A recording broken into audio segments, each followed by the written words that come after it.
building, or set of buildings. But I think increasingly, all these buildings from the late 50s, 60s that make extensive use of concrete and have a very bold silhouette are being brought into the sort of brutalist canon. And I think this probably is one of the prime examples. I mean, it's really sculptural. I think it's really elegant, the way these individual towers are disposed in the landscape. And the original plan was to completely open up the adjacent Victorian Park and let the parkland run right through the estate. It's got towers, it's got maisonette blocks, it's got houses, and it's got refurbished Victorian houses, all part of the same estate. And I think that's interesting, because I think that often people feel that brutalist buildings are in conflict with older architecture and out of keeping. And here we've got something that was very much designed to be you know, an integral part of a pre-existing housing stock, as well as being something new and culturally different. So it's still mainly public housing.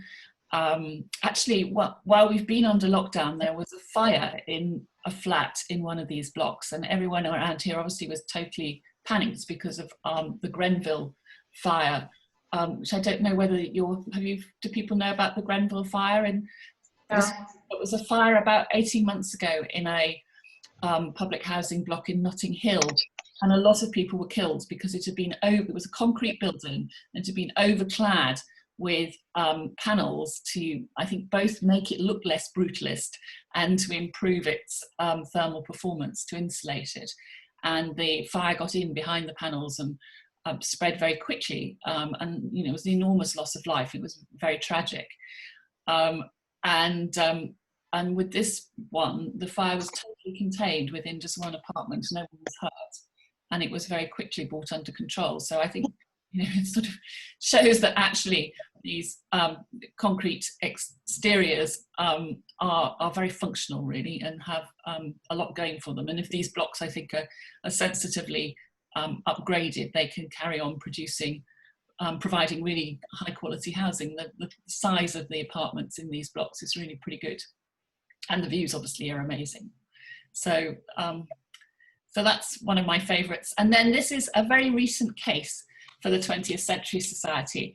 So right on the River Thames, opposite the Houses of Parliament, there are two buildings by Sir Dennis Lasdon. So the one that's really well known, and I think Kate showed you last week, is the National Theatre, which is here on the right. But right next door to it, there is the IBM headquarters building, which is a bit later, 1980 to 83.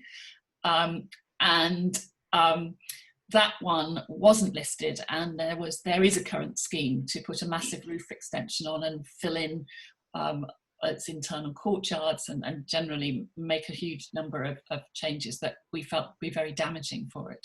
So we put that one in for listing, and the decision came through positively just last month. So I'm really pleased about that. And I think what's unusual here is it is quite a late building. It's very much one of the buildings at the end of Dennis Lasdon's life, and I think probably people on the whole felt that brutalism by that stage was out of fashion and you know, not cutting edge, and we were concerned that a building from 1980 to 83 wouldn't be listed because of that. But it has been, and so we've got two listed buildings here now, and we've also got a fantastic external space between the two of them, which the theatre now are increasingly using, well, when we're not in lockdown, they're using for events. I mean, I hope that we will now get a much more sensitive scheme for IBM. And then we were also talking about the extent to which brutalism is often associated with megastructures, with massive rebuildings of parts of the city. And one of the nicest examples of that, I think, is actually the campus for the University of Leeds.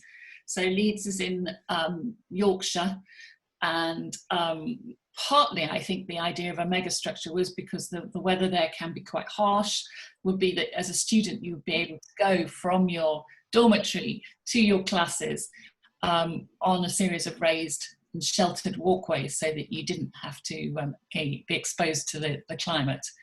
But it really was a kind of revolutionary set of buildings, incredibly kind of playful and sculptural and chunky. And this is the practice that then built the Barbican Centre in the City of London. And particularly the lecture theatre, which we're looking at. This is a detail of the lecture theatre on the left. I think they were experimenting there with forms of auditoria and how you get a lot of people in and out of a building for a performance, you know, in a shorter period of time. I think it was something that they drew on when they came to do the Barbican. And like the Barbican, it has some lakes, landscape setting of the buildings are important, and an extensive use of well-detailed concrete. So I think the main lecture theatre is grade 2 star listed, which is sort of on the top level almost of listing in the UK. And then there are 8 separate, all of them pretty massive structures which are separately listed as well. So there's a very high level of protection now at Leeds. Great. That's quite a really super background, Catherine. Let's move on quickly to give a brief overview of the architect we're going to focus on. Sanet, very kind, brilliant art historian, who's voluntarily did this profile. Sanet, can you just give us an overview? Hi, everyone.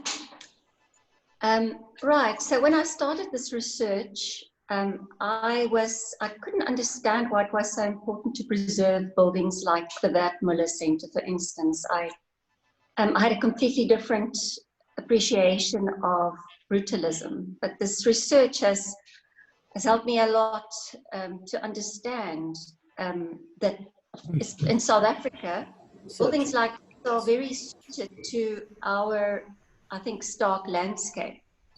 So looking at Uytenbogaardt, he qualified at UCT, first class with distinction.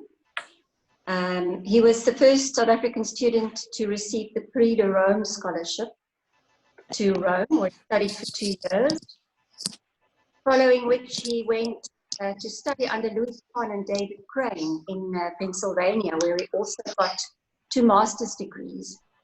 And David Crane called him perhaps the most talented designer we have ever graduated out of the school. Yeah, but it's a different David Crane. He received a lot of... I commented on it in her letter. If you read her newsletter, you will see in the comment. Sorry, someone's microphone Yeah, was on. my mother-in-law was just saying that it's not my father. My father was called David Crane. Sorry, I thought I was muted. No. Okay. So next, should we move on to his awards? Yes, he got obviously the Prix de Rome scholarship in 1957, which sent him to Rome. He was the Sophia Gray Laureate, that's in the States. Gold Medal Award in 1998 from the South African Institute of Architects. He also received a posthumous recipient of the Medal of Honor for Architecture. He got that Spence Scholarship and the Kahn Scholarship at Pennsylvania. American Institute of Planners Award for Academic Achievement. Cape Provincial Institute Architects Bronze Medal 1964 for that shop that you can see there, which was really his first major work. And yes, that Steinkopf Community Centre still stands. It's very derelict now, unfortunately. And I think it's used as a play area for the kids in the area, but I think it's a beautiful building. And for me, it sort of very much suits the environment, the South African landscape around it. It's in the Northern Cape where it's very flat and barren in a way. And it's got right next to it, I'm not sure if there's a picture of that, but it's got this little shanty town. So there's this huge construction with this little shanty town next door. It's just, it's beautiful in a way. Very sad that it's not used, but really beautiful. There on the left is the Remembrance Garden in Seaforth, outside Simonstown. This was completed in 1977. And I think it's for naval officers who had died at sea. It's really beautiful. I think it very much suits that view of the sea, that stark environment, windswept. This is where he lived, Huis Uytenbogaardt in Kommetjie. I think that roof moved, as far as I can remember, to open up and close again to expose those beautiful vistas. Really lovely. I think for me, if I can just say this Uytenbogaardt was not recognized enough in his lifetime, in a way. I think he's, for me, an example of the way that visionary artists are often not recognized in their own time. And I think that's very sad, but I think with the return of brutalism, maybe he is being recognized now. Great, thank you, Sanet. Now we move on to two buildings, which is the focus of this Zoom. Martin, it would be great if you could take over and take us around this building. Just so you know, I have to confess that I've been driving past it for, I don't know, 10 years, ever since I moved here. I never realised that it was on the right. So the M3 passes just in front of this, the pictures. And yes. Some of you may recognise that. That was just my Saturday morning walk the other day, and you can see it on the right. So over to you, Martin. Okay, can you hear me? Yeah. Okay. Yes. I think for me, I've put together some images. I don't know if you want to share, if I should share those. Yeah. If it's not possible, then. Yeah, it should be possible now. Okay.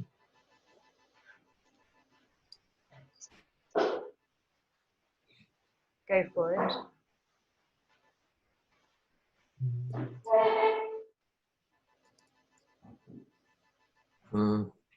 So Martin's going to share some of his slides, and then these are more from my walk.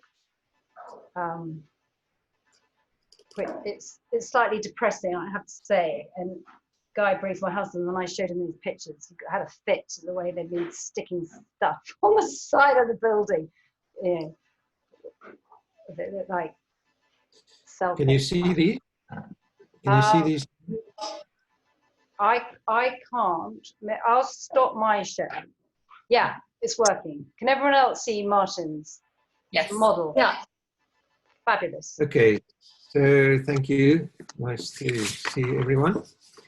I studied with Roelof Uytenbogaardt. He was quite a philosophical, almost a spiritual leader in a way. And he made these diagrams, like you could see one of these diagrams there at the top, which is of the Werdmuller.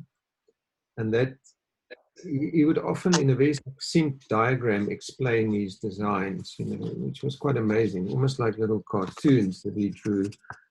And he could draw that of Rome or buildings that he designed or helped us. And I think he educated a lot of students and made them think for themselves, because he was quite a spiritual kind of speaker. He studied with Louis Kahn. And when he came back to South Africa, interestingly enough, he was almost wanting to follow the ideas of Le Corbusier, which was probably influenced by the Carpenters Center. Now, I'm just going to take you through these images. There is a photograph of him with the model of the Werdmuller. A colleague of mine, Piet Lowe, was a young matriculant who actually built this model out of balsa wood. It's a fantastic model. Still exists in Piet's office. And yes, we studied urban design with him. And this building here is the plan of the Werdmuller, which you could see in two parts. And the front part here is probably going to be redeveloped in terms of a long heritage process, because it was seen to be the part of the building that could be reconfigured. So there are plans investigated by architects, architects MLH, to redevelop this building. As a shopping center, it didn't really work. You could see the model on the right there. This is this longitudinal section through the building.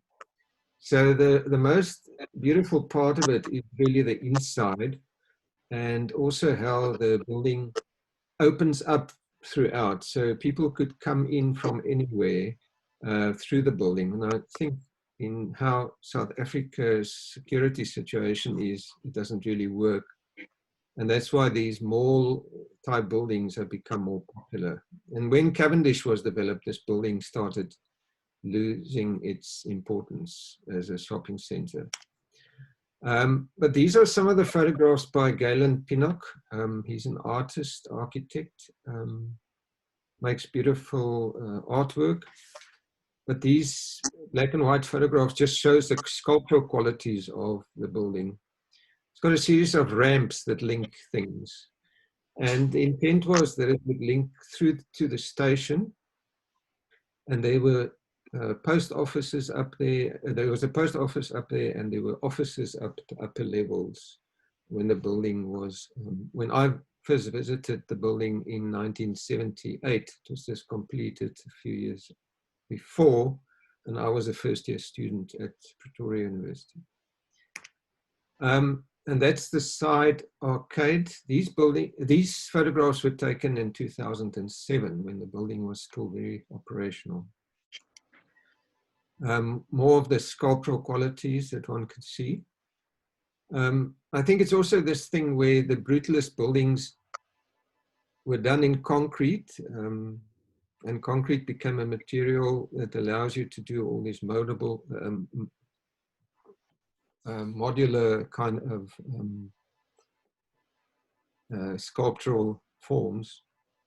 I think nowadays it's going to be more difficult to build this at cost, because the qualities of off-shutter concrete is not that fantastic often, buildings that we've done.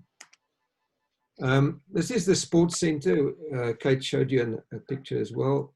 What I like about this building is it's almost like the citadel wall, or the big retaining wall of the university, which I almost see like a citadel, has been transformed into this modernist piece that allows students then access with that ramp onto the upper campus.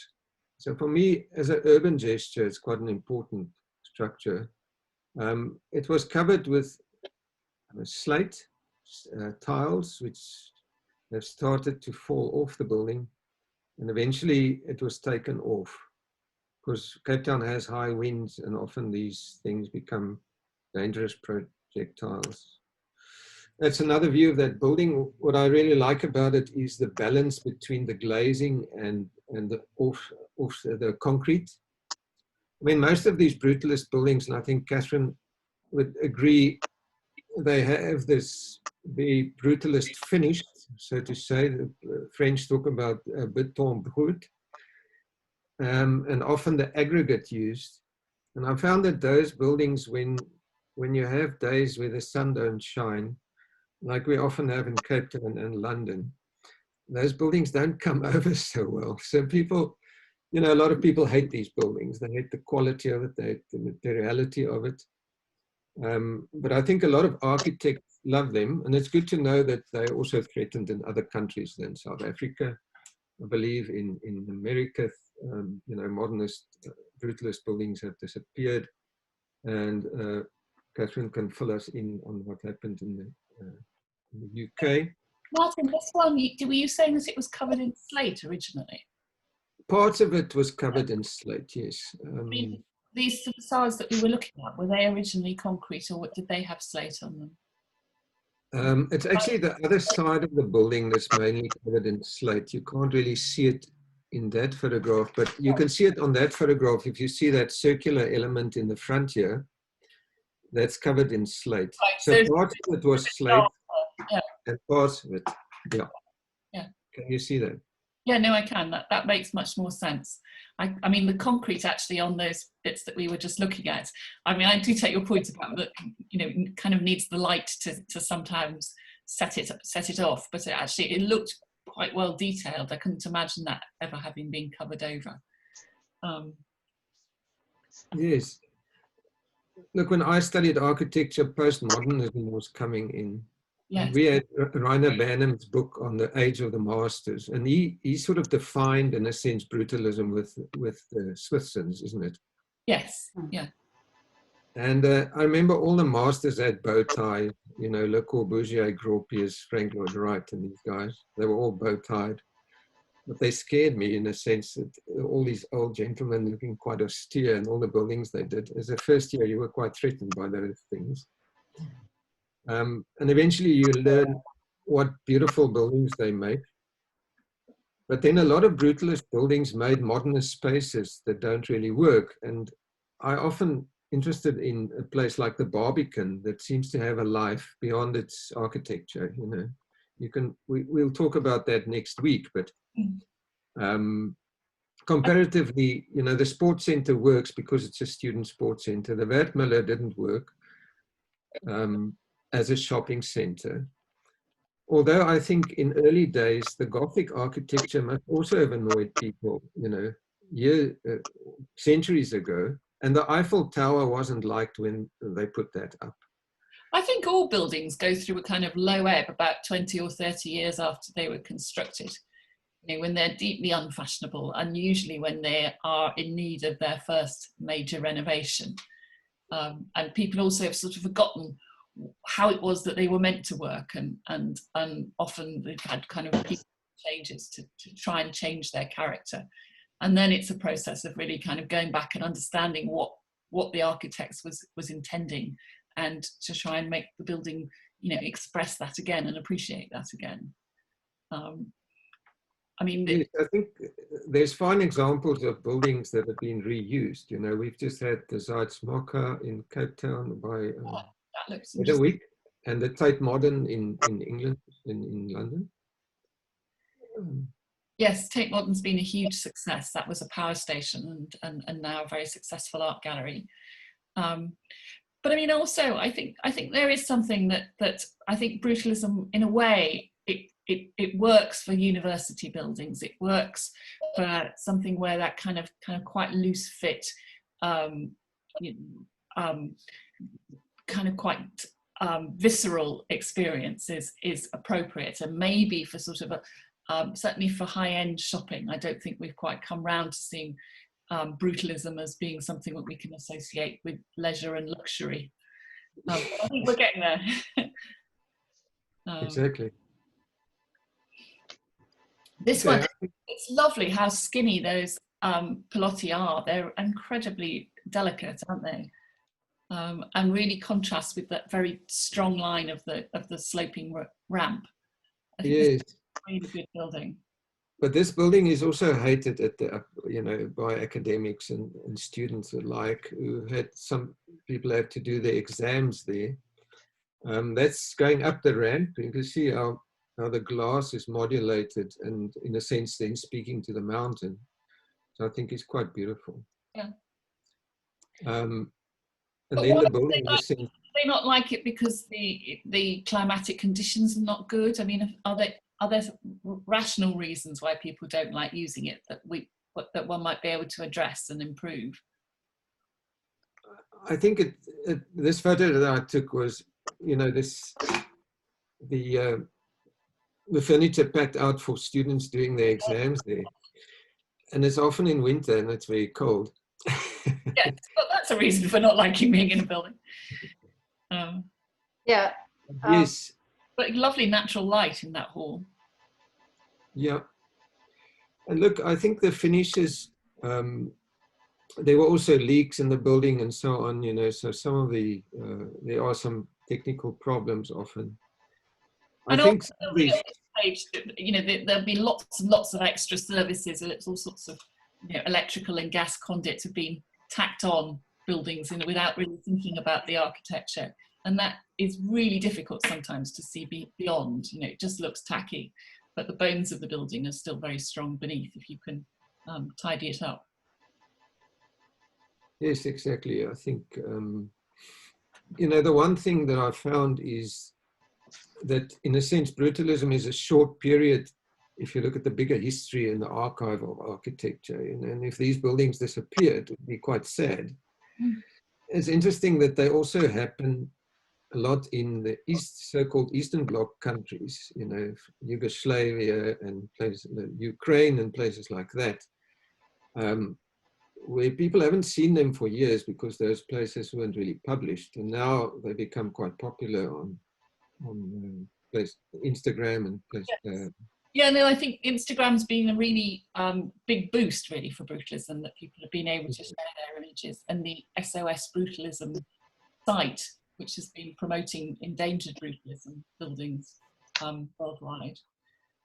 Yes.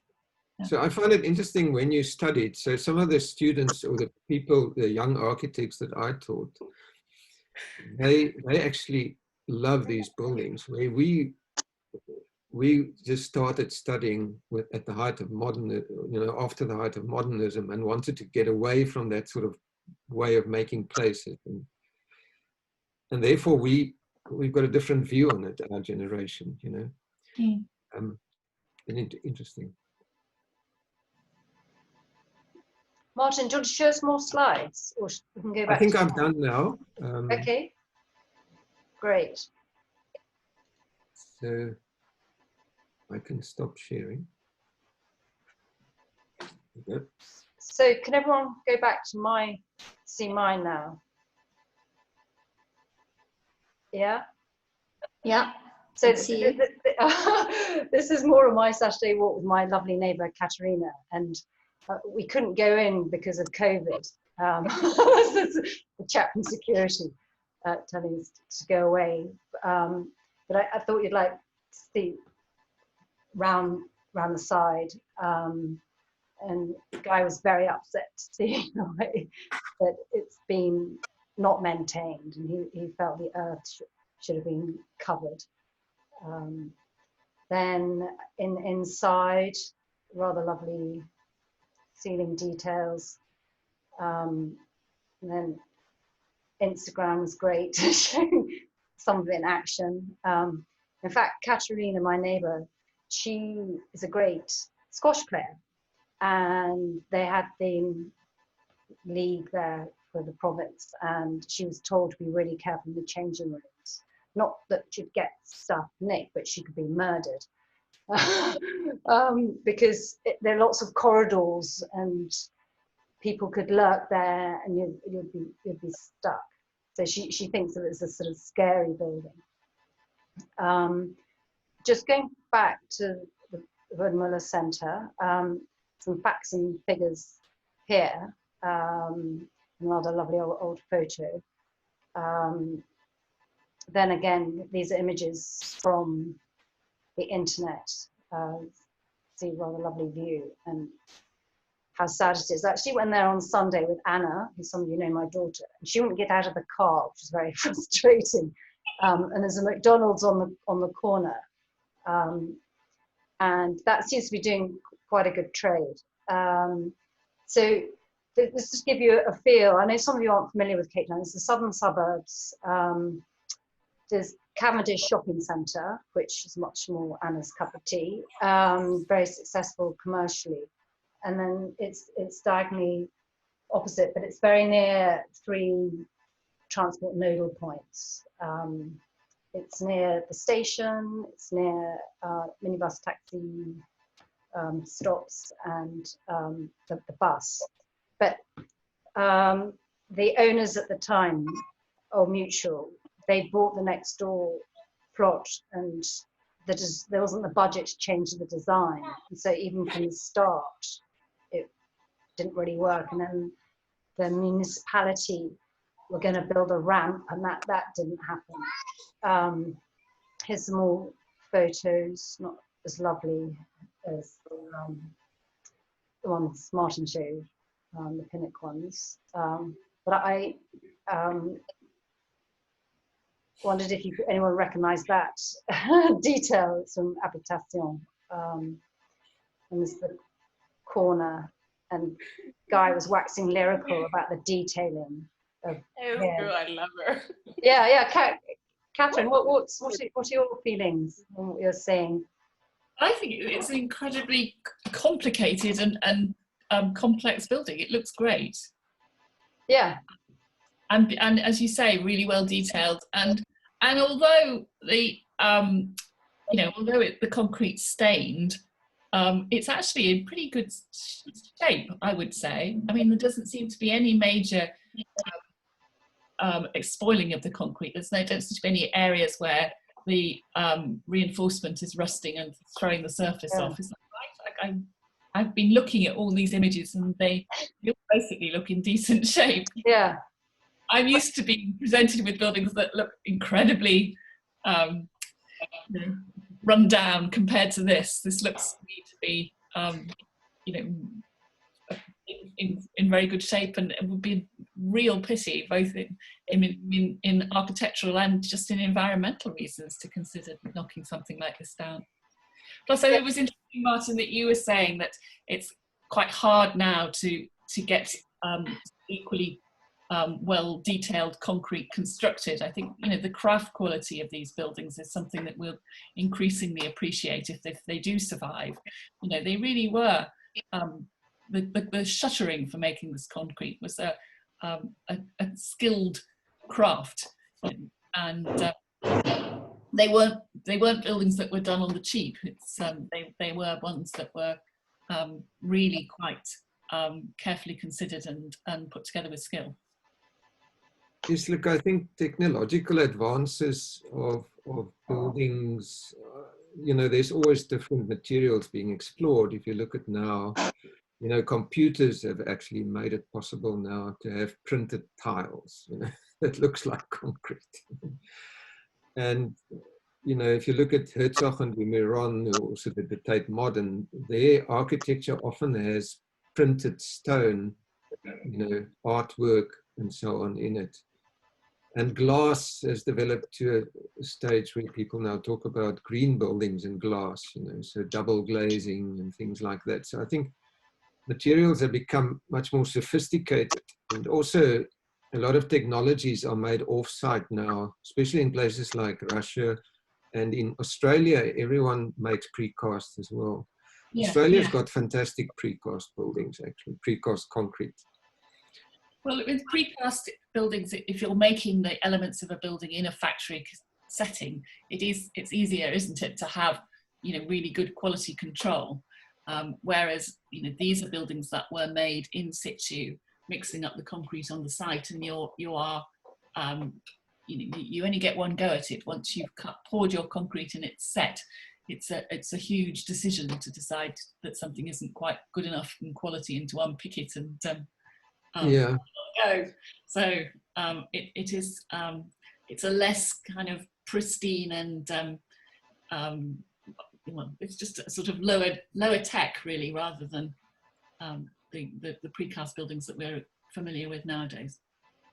Yes, I think you're absolutely right. We've done very good off-shutter concrete house in Llandudno, but we used imported Swiss shuttering board, and done it doing test samples, and it took a very long time. A lot of clients wouldn't want that. Now, commercial buildings would never have that. Yes. I think commercial buildings are always trying to do things cheaper, and this building tested innovation at the time. I think the way even the moldings of the aluminium, you could see it on the one photograph, but the aluminium shop fronts were done as purpose-made things. So just to redo that today would cost a lot of money, because aluminium shop fronts are now very standard. it just feels like it's designed to be a kind of exciting and stimulating place to be in and to walk through, and to give you different views and to allow you to get glimpses of shops you haven't reached yet or people you might bump into. It just, it sort of exudes excitement, doesn't it? It does. So many temporary shopping malls I feel are really quite banal and lack the dynamism that we're seeing here. Yes, I think also, if you look at the malls nowadays, a mall in India would look like a mall in the US, and it would look like a mall in South Africa or the UK. They all look the same. They've got themed lighting, they've got themed fountains, they're very fake, in fact. Yeah. They're a bit like the Las Vegas kind of idea of architecture. So this is definitely going to go, or is there some hope for campaigning to save it? They are investigating redeveloping it, and there are quite strict requirements from Heritage Western Cape to redevelop. And I think, what COVID might have done to commercial architecture is going to be something to be seen, Yeah, absolutely, particularly shopping, I imagine. Yeah. So we're hopeful that it can be well done. Take a pause and think again. Yes, hopefully. Catherine, I was wondering if you could just talk us through this shopping centre that unfortunately wasn't saved and demolished, despite your campaigning. Yes, I think in retrospect, in Britain, this is probably seen as one of the most distinctive brutalist buildings that we ever had. And sadly, it was demolished, I think, in 2003. So this was in Portsmouth on the south coast of Britain, and it was a shopping centre with a nightclub and a car park and flats mainly for caretakers and things. And like where we've just been, it was about kind of shopping being exciting and that kind of idea of being somewhere where you were interacting with other people, and that the building was designed to make that as interesting as possible. But this is a building, unlike the National and the IBM building that I showed earlier. This is a very much a commercial development, and the architect, Sir Dennis Lasdon, was a definite member of the establishment and very well known and well connected. Where Owen Luder, despite being the RIBA president, has always had a reputation of being much more commercial, much more business-minded, and less sort of an artistic architect. He worked with his partner Rodney Gordon, who I think really led on the design side.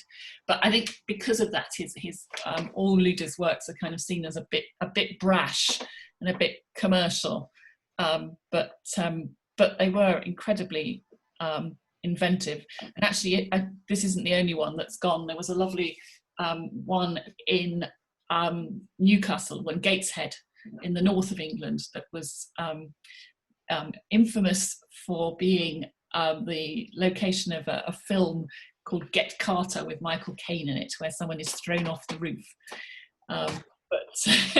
So I think there's brutalism has an unfortunate interrelationship with film on the whole. We tend to it tends to be the backdrop for cop shows, murders, and nefarious goings on rather than romantic encounters. I don't think that's helped its reputation. But I think also the name brutalism, brutalism hasn't got the word doesn't connect well, It's not exactly a term, is it? It's I think it's yes, I think it's very easy to kind of group brutalism with concrete monstrosity, and it's very easy to be derogatory about it. I think I do think that actually the impact of Instagram has been one of the most transforming things in recent years, because these buildings are photographed beautifully, and they're being discovered by a whole new generation of enthusiasts. But you know, we all like to categorize things in architecture, and Jenks and I think Rainer Banham was quite good at that. Yes. So if the term would have been sculptural modernism, you know, it could also be a description. It could but be. Brutalism is quite brute. Yeah. Although I think people are coming to love it. I mean, and it is kind of, yes. I mean, I don't think rebranding. I wondered at one point whether we should try and kind of, you know, rename it in some way. But I'm kind of glad we didn't. I do like the term brutalism, but I do realise that it's you know, a lot of people do struggle with it. Yeah, it can easily become a swear word for some people, I guess. Yeah, it's coming out the other end. I think people are beginning to really, you know, you can buy badges with brutalism on them, and you could the Barbican Centre's produced a whole series of tote bags with brutalism written on. People are beginning to love the vocabulary as well as the buildings, I think. Yeah, I've been teased with family about trying to save the Werdmuller, you know, because a lot of people in Cape Town really hate the Werdmuller, and they considered it be unsafe to go there. I mean, most of the pictures that you saw now were quite positive pictures, but there are pictures that I can show you that shows the place is quite run down. There's a lot of dark, dead corners, and, you know, it was sort of seen to be unsafe. People felt unsafe to go there. And I think Old Mutual, who owned it, they've sold it to another developer. And these people, they're renting it out now as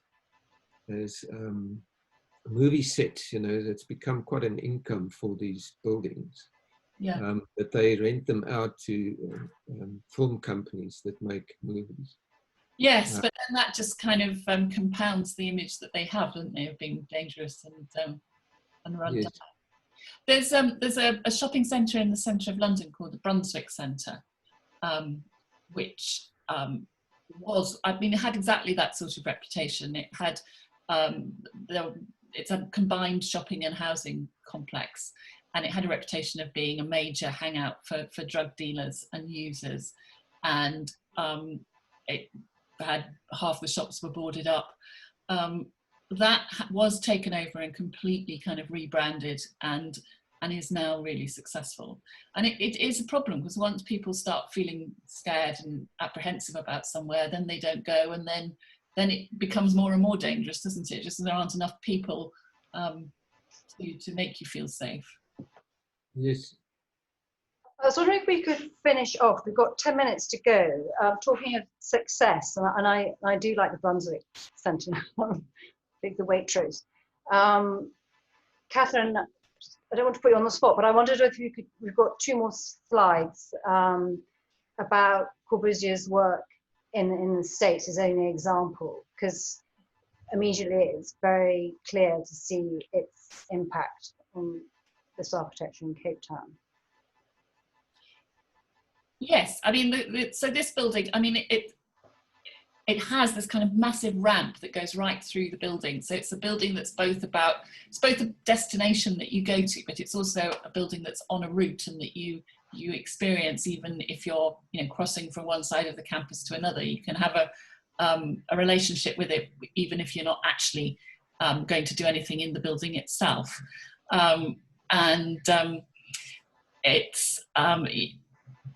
It's got this fantastic sort of brise-soleil of the main facade there, and yeah, I mean, it's a beautiful building, really, really well put together. I mean, Harvard University were not exactly short of cash, so I think it was built to a really high specification, and they've had the money to maintain it, you know, and it's had a constant use with students every year. So it's never a building that's gone out of fashion or been neglected. Plus, it's you know, it's the work of an internationally renowned master. So, this is now, I think it's part of some of Corbusier's work has been recognised as a for World Monument status, and they've picked groups of just individual Corbusier buildings from all around the world, and made them sort of dispersed designation. I think the Carpenter Centre is one of those. It's a really high quality building. Martin, what are your views on the Carpenter? Yeah, I haven't been to America, but I like the look of it. I think Le Corbusier, some of his buildings were successful and others not, you know. So similar to Uytenbogaardt. I've also done buildings that I regret that how they've been changed, actually, because buildings do get changed if, you know, if clients, others buy them and change them. Friends of mine been to Chandigarh in India recently, and they were quite disappointed with the building, you know, and with Chandigarh. It's quite a modernist place. I've just been to Chandigarh and I thought it was fantastic. Oh, you did enjoy that? Yes. I mean, it's the new capital of the Punjab, and the law courts and the administrative buildings are I mean, they're all still functioning, and they've done quite a lot of conservation work on them recently. I thought they were looking actually a lot better than I anticipated. And yeah, my favorite core building is Ronchamp, you know, that the church, the chapel, actually. Yeah. Ronchamp is exquisite because it has that really deep wall. I think Kate showed pictures of Ronchamp last week with the very deeply punched windows, so you get very dramatic lighting inside. And that was also a building that a lot of modernists frowned onto that building because they felt that it wasn't modernist enough. You know, it didn't follow these rules, which Kate has put have the 5 points and the gridded facade. I don't know. Felt what has happened? What has happened? Yeah, what did Croft do? Where's he gone? What's he doing? It was a radical departure. Yeah, so it was a kind of a religion, which in a sense is interesting, you know. And being in the postmodernist phase of architecture is also interesting. You know, I really adore the work of Raphael Moneo, who's a modernist, but also a postmodernist. And then people like Alvaro Siza, you know, who've done buildings that talks to modernism, but their buildings also address the city and how the city could be a positive place. Yes, I don't think I certainly wouldn't call Caesar a postmodernist, but I think his buildings are fantastic modern architecture that acknowledge the history of architecture, and that seems to be what one should be trying to do. Yes. Yeah. Sorry, Martin, I'm just thinking maybe I can do some research with Sanet and we can show some pictures for next week, which is going to focus on the Good Hope Centre artscape and the Barbican. And we're going to be joined by Annie Wingate, who lives at the Barbican. We've got 5 minutes till 2. Any concluding thoughts, Catherine and Martin, before we have questions? Can I just say it's been a real treat to see 2 fantastic buildings that I wasn't familiar with, and it makes me all the more determined that I must come at some point and have a look. Yes, please do. But I mean, they both look to me as though they could be really, really well refurbished and be kind of, I mean, they're just both such distinctive, unusual buildings that it would be a tragedy if they were demolished, because it's almost certain that something more banal and less interesting would go up in their place. All brutalist buildings can be, you know, they can be quite hard to like, quite hard to get the point of initially. And they really do suffer when they've been neglected and maintained badly. But there are lots of examples now around the world of showing, you know, how they can be rejuvenated. And it would be great to think that those buildings would have a positive future. Yeah, I agree with that. I think, you know, reuse, positive reuse is very important. And also our buildings could contribute to the city, you know, so the Werdmuller could be reconfigured as something else. Yeah. You know, yes, how the buildings link to the city is absolutely going to be crucial.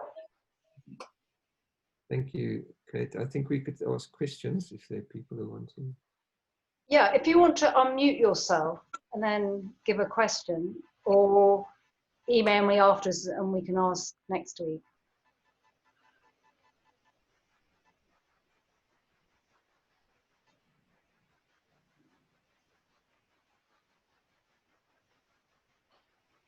Okay, so it leaves me just to say huge thanks to both Catherine and Martin. It was really nice to get a new perspective on these important but rather unloved architectural, dare I say, icons. And it certainly made me think about things like the Croft, which I hadn't before. And also, Martin, if you could thank Galen Pinnock very much for the photos. And if anybody would like them, do email me and I'll forward them to Martin. So same time, same place next week. Do spread the word, do post about this. That'd be great. And also all thoughts on how we should continue this architectural series or other Zooms, because mid-August, we're looking at monuments, and then September, Irma Stern.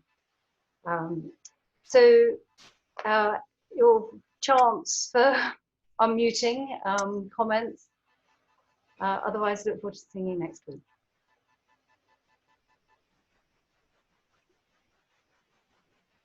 I want you off my mind.